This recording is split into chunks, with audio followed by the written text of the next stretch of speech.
नमस्कार, वंदे मातरम। मैं हूं श्यामगिरी। आप देख रहे हैं हमारा चैनल मुद्दा भारत का। मुद्दा भारत का यानी मुद्दा आपका। वीडियो देख शुरू करने से पहले मेरा रिक्वेस्ट है, चैनल को आपने सब्सक्राइब नहीं किए हैं तो सब्सक्राइब कर लीजिए। और हालांकि आप कर रहे हैं सब्सक्राइब, मैं देख रहा हूँ इस समय जो है 200-300 लोग हर रोज सब्सक्राइबर बढ़ रहे हैं, तो ये मेरे लिए प्लस पॉइंट है। जल्दी जल्दी हम लाखों में पहुँचेंगे। और आज का हमारा जो विषय है उसके ऊपर हम चर्चा करेंगे कि जो महाराष्ट्र की राजनीति है उसमें थोड़ी सी जो है अब लोकसभा के सीट को बंटवारे लेकर जो घमासान मची हुई है उसको देखते हैं कि कुछ दिन पहले संजय राउत ने कहा था कि हम कम से कम 23 सीट पर जो है हम लोकसभा चुनाव लड़ेंगे, यानी 48 सीट से हम 23 सीट हमको चाहिए। उसको लेकर काफ़ी मातापच्ची हुई। कांग्रेस जो है बैकफुट पर आ गया और उन्होंने कहा कि हम ये संजय राउत का जो बयान है ये गलत है और इस पर जो है कोई इम्प्लीमेंट नहीं होगा। अब इसको लेकर सर उद्धव जी ने एक स्टेटमेंट दिया है कि जो संजय राउत ने 23 सीट की बात कही है वो गलत है। हम जो है बैठक करेंगे कांग्रेस के साथ, मेरे ख्याल से पवार साहब के साथ उनका मीटिंग भी है और उसमें ये फैसला लिया जाएगा कि जिसकी जहाँ पर पावर है उसके हिसाब से उसको सीट मिलेगा। तो सर मैं आपसे पूछना चाहता हूँ कि उद्धव जी की जो पावर है आज की तारीख में, उबाटा की जो पावर है महाराष्ट्र में 48 सीट में कितनी जगहों पर देख सकते हैं सर आप? नहीं, पावर होने का सवाल इसमें आता ही कैसे आएगा? लेकिन हाँ, नहीं, पावर होने का सवाल नहीं। पावर किसकी? कांग्रेस का 0 जी, राष्ट्रवादी का 3 पावर होती है क्या ये? उबाटा की? हाँ, उबाटे के भी ऐसे ही 4-5 रह गए उनके पास, बाकी उनके भी चले गए ना। सर अगर पावर की बात करेंगे तो सब 0 है, सब 0 है। हाँ। तो सब बीजेपी दे दो, बीजेपी तो को। सब भिखारी है, भिखारियों को आपस में बांटना है। और वंचित गया उनके साथ, तो वंचित के पास भी वंचित ही है वो, उनके पास भी कुछ नहीं है। सर मैं एक बोलता हूँ कि एक बात है, उद्धव ने ये शब्द यूज किया कि संजय गलत है। क्या आप बोल रहे हैं? गलत ठहरा दिया ना सर। 23 सीट ठहरा दिया नहीं, 23 सीट जब उन्होंने बोला हाँ, तो उसके ऊपर उद्धव ने क्या बोला? उसके ऊपर 23 मांगना गलत है ऐसा बोला क्या? गलत नहीं, नहीं बोलेगा। उन्होंने क्या बोला कि जो सीट के बंटवारे लेके वो माथापच्ची हो रही है, उसके ऊपर हम जो है पवार साहब के साथ जो है दिल्ली में बैठक करेंगे और वहां पर डिसाइड ये होगा कि किसकी कहाँ पर कितनी क्षमता है, क्षमता के हिसाब से जो है सीट बंटवारा होगी। क्षमता किस तरह के, यानी 23 क्षमता तो नहीं है ऐसा बोला वो? हाँ, 23 क्षमता वो बोला उद्धव? हाँ, ये नहीं हो सकता, ये नहीं हो सकता सर। तो 25 क्षमता है सर, तो 25 सीट मिल जाएगा इनको। नहीं नहीं नहीं नहीं, मैं 23 संजय ने बोला ना, तो सर अभी उद्धव जो है ना वो 0 है और संजय राउत ही हीरो है। अच्छा, हाँ। तो पार्टी का पक्ष प्रमुख जो है आपने बना ही दिया था वो, नहीं, पार्टी का पक्ष प्रमुख जो है जी वो अभी संजय है। इसको कोई पूछता नहीं है, अपने पार्टी में भी पूछते नहीं है और बाहर भी पूछता नहीं उद्धव को। कोई उद्धव के हिसाब से नहीं चलेगा। अच्छा, दूसरी दूसरी बात यह है कि सोनिया गांधी और राहुल गांधी जो है जी वो संजय की सुनेंगे, उद्धव की नहीं सुनेंगे। और उद्धव को जाने की जरूरत नहीं दिल्ली। संजय जाके क्या जो उसको सेटलमेंट करके आना है वो करके आएगा और 23 सीटें लेके वही आएगा। वही 23 सीटें लेके आ सकता है और लाएगा। तो क्या लगता है सर, पवार साहब और ये राहुल गांधी 25 बटी नहीं, राहुल गांधी इनको दे देंगे 23 सीट? दे देगा, संजय को मिलेगा। उद्धव जाएगा तो 5 भी नहीं मिलेगा। तो संजय को सर अलग पार्टी बनानी चाहिए फिर तो। नहीं ना, शिवसेना ही ताबे में ले रहा है ना वो अभी। बचाओ शिवसेना वो ले ले। हाँ सर, अगर अगर अगर अगर बहुत 10-12 अगर के बाद अगर होता है तो महाआघाड़ी की सरकार समझो महाराष्ट्र में आएगी तो अगला मुख्यमंत्री संजय ही होगा। पवार साहब की भी अनुमति रहेगी, राहुल और सोनिया और प्रियंका इसके नाम को क्लियरनेस देंगे, किसी और को देंगे नहीं, संजय राउत को। इसके लिए कितना बार अगर बोलना पड़ेगा? अगर मगर कितना बोलना पड़ेगा? 10-12 बार बोलना पड़ेगा। तब तक तो सर मगर सबका उम्मीदवार संजय ही रहेगा, उद्धव नहीं। अभी 10-12 बार अगर मगर हो गया तो सर 10 न जाने कितने संजय राउत आएंगे और जाएंगे फिर। नहीं, इतना लंबा नहीं। मगर समझो 29 में भी हुआ तो भी संजय के सिवा कोई नाम इनके सामने अभी नहीं है। तो संजय पार्टी चलाता है। अभी जितने सभा समारंभ उनके जो भी हो रहे हैं वो संजय की वजह से हो रहा है। नासिक में उद्धव ठाकरे को तो कोई पूछता भी नहीं और जानता भी नहीं। सर अभी इनका जो सीट का बंटवारा है अभी सुनने में ऐसा आ रहा है कि ये लोकसभा काउंटिंग नहीं करेंगे कितना किसको सांसद है, ये काउंटिंग करेंगे कि किसको कितना विधायक है। अब कांग्रेस क्या कर रही है, सबसे ज्यादा विधायक किसके बचे हैं? कांग्रेस के। उनका एक भी सीट जो है, मतलब एक भी विधायक जो है टूटे नहीं। जो इस हस्तांतर हुआ, एनसीपी आ गई और शिवसेना आ गई सत्ता में, कांग्रेस टूटी अभी तक नहीं टूटी है। तो कांग्रेस यही दावा कर रही है कि आज भी मेरे जो विधायक टोटल हैं 45 प्लस जो भी हैं आज भी हमारे यथावत है और वो जो है लोकसभा चुनाव लड़ने के लिए सक्षम है। और ये दोनों तो एकदम मतलब माइनस में हो गए हैं, तो इनको 23 सीट किस बेसिस पे दिया जाएगा? विधायकों की संख्या जिसकी ज्यादा है वो हिसाब से तो जो यानी कि तो फिर संजय बोलेगा मत आओ, हम और वंचित मिलकर 48 सीट लड़ते हैं, 24-24 बांट लेंगे, वो 24 लड़ेंगे, तुमको गिराएंगे, हम 24 रहेंगे। एक तरफ इंडिया गठबंधन को मजबूत करने में लगे हैं, दूसरी तरफ इस तरह सीट बंटवारे में लेकर झगड़ा करेंगे, तो कैसे होएगा सर? नहीं ना सर, किसी को इंडिया में इंटरेस्ट नहीं है, तो हर एक को अपने पार्टी में इंटरेस्ट है। अच्छा, कांग्रेस को कम सीटें मिले ये सभी का इंटरेस्ट है। कोई नहीं चाहता कांग्रेस को इतनी सीटें मिले कि वो नंबर 1 की पार्टी बने हुए अपोजिशन में जी, वो भी नहीं चाहते। वो चाहते ये इतने मर जाए, इतने नीचे जाए कि ये आप भी बड़ा लगे, ये भी बड़ा लगे, सब बाकी के नीतीश कुमार से लेके बाकी जो लोग हैं वो बड़े लगे। इसके लिए वो तो कांग्रेस को गिराएंगे सर। कांग्रेस को बीजेपी नहीं हराएगी इस बार, कांग्रेस को इंडिया वाले ही हराएंगे। आपस में लड़ेंगे, वो देखेंगे कि इसका गिर जाए। बीजेपी का आ गया कोई फर्क नहीं, वैसे भी आने वाले ही है जी।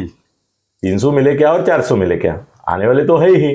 तो इसको तो परमानेंटली एक बार निकाल देते, लिस्ट से निकाल देंगे तो खाली हो जाएगा। संजय सर 23 से के नीचे मानेगा नहीं। तो सर उद्धव के हाथ में कुछ आप क्या अनुमान लगाते हैं सर? 48 सीट में से उबाठा 23 25 कांग्रेस बच गई, नहीं 25 बच गए ना अभी। तो 25 में से 15 कांग्रेस, 15 कांग्रेस, 5 ये पवार साहब, 5 पवार साहब, और 5 बच्चे वो दूसरी पार्टियां अदर अदर्स में। जो वंचित भी आएगी, वंचित को 2 देंगे। वो कम्युनिस्टों को भी 1 सीट चाहिए। कल बोले वो कि हमको क्यों नहीं महाआघाड़ी में ले रहे हैं, हम इंडिया में हैं। ये येचुरी जो है वो इंडिया की बैठक में बैठता है, मगर यहाँ महाआघाड़ी की बैठक में हमको नहीं बुलाते हैं। हमको भी 1 सीट चाहिए, और उनका एक आ सकता है कम्युनिस्ट का, तो वो भी है। तो ऐसा हो गया सर। लेकिन सर अगर 23 सीट मिल भी गया ठीक से उबाठा को, तो 23 चेहरे कहाँ से लाएंगे सर? है जरूरत नहीं है ना, खड़ा कर देना, गिराने के लिए जाना है, क्या जीतना है इनको कितने मिलने हैं? 3 में 23 में जीतेंगे कितने सर? 3 या 5, 3-5 3 ही आएंगे इनकी उबाठा की, बाकी तो गिरने के लिए ही खड़े करने हैं।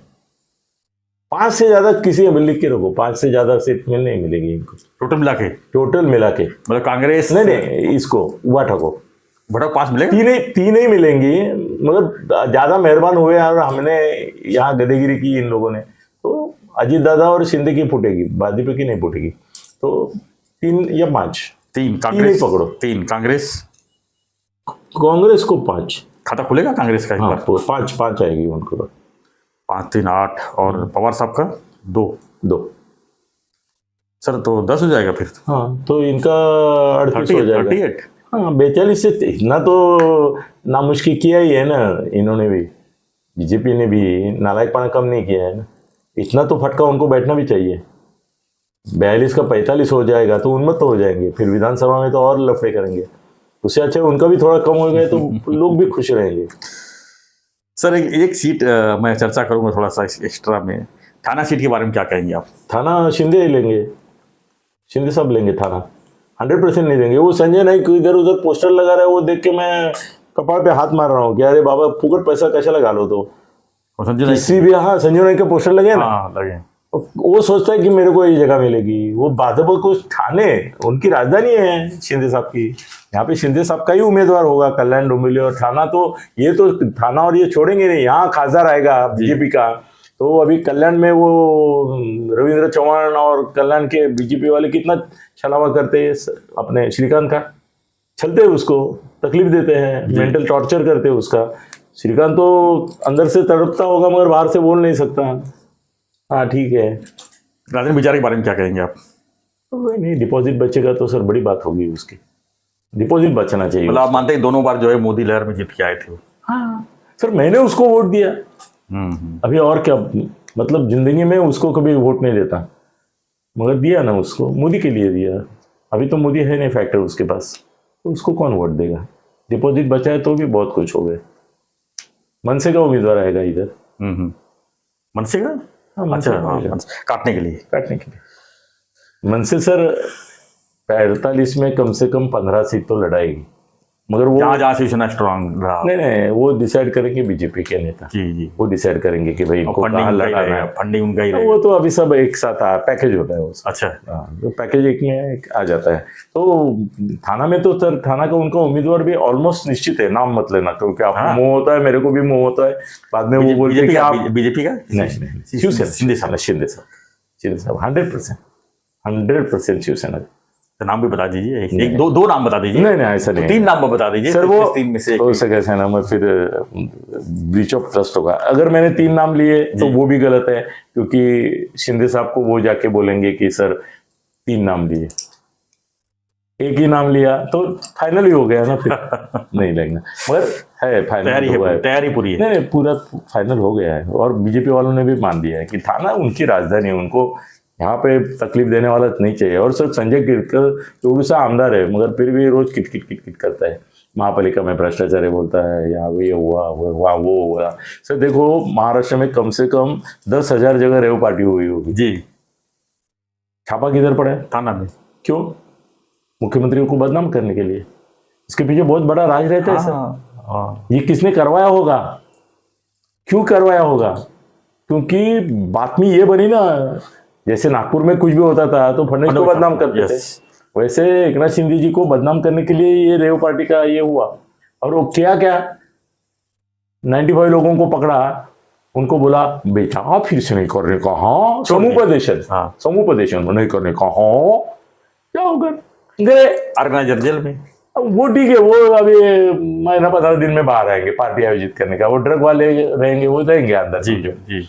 तो 95 लोगों को छोड़ भी दिया और खाली एकनाथ शिंदे को बदनाम किया।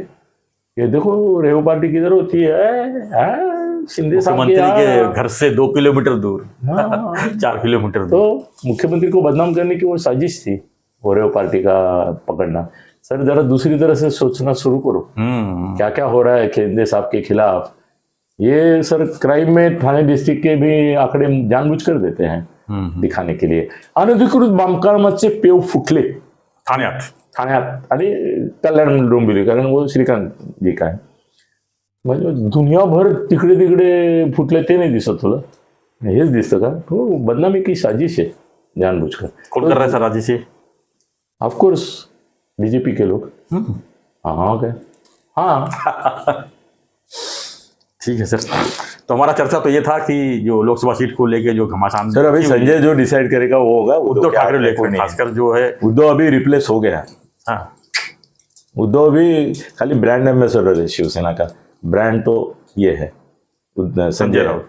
देखो ना, रोज सुबह कितना गाली देते हैं पब्लिक, फिर भी रोज सुबह संजय ही आता है ना। क्यों आता है? बहुत से लोग बोलते हैं जैसे ही संजय राउत का चेहरा आया हम टीवी बंद कर देते। हाँ, बंद करो ना तुम, मगर लोगों को देखेंगे। कंपलसरी है ना सुबह, और चैनल वालों को कंपलसरी, उसके बिना उनका दिन नहीं जाता है। भाई शिंदे साहब और ये जो है वो जब बोलते हैं तो अलग बात है, मगर ये कुछ नहीं है।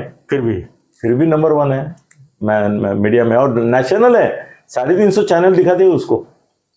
हिंदी में भी मैं देखता हूँ तो कितनी बार उसके फोटो दिखाते हैं। अभी शिवसेना मतलब संजय राउत है, बस शिवसेना मतलब उद्धव ठाकरे नहीं है। शिवसेना मतलब ठाकरे साहब। हाँ, पहले थे, बाला साहब थे, तब तक शिवसेना मतलब ये था। बीच के सालों में पर्टिकुलरली मुख्यमंत्री होने के बाद उद्धव मतलब कुछ नहीं, शिवसेना मतलब संजय राउत, बस खत्म मामला। धन्यवाद। आपकी भी प्रतिक्रिया रहेगा तो हमें कमेंट बॉक्स में लिखिए, चैनल को सब्सक्राइब कीजिए और बने रहिए हमारे साथ, देखते रहिए हमारा चैनल। और रिक्वेस्ट है कि आपकी कोई मुद्दा रहेगा तो वीडियो जो है बना के हमको जरूर भेजिए। तो देखते रहिए हमारा चैनल मुद्दा भारत का। धन्यवाद। जय हिंद, जय महाराष्ट्र, जय श्री राम। जय श्री राम।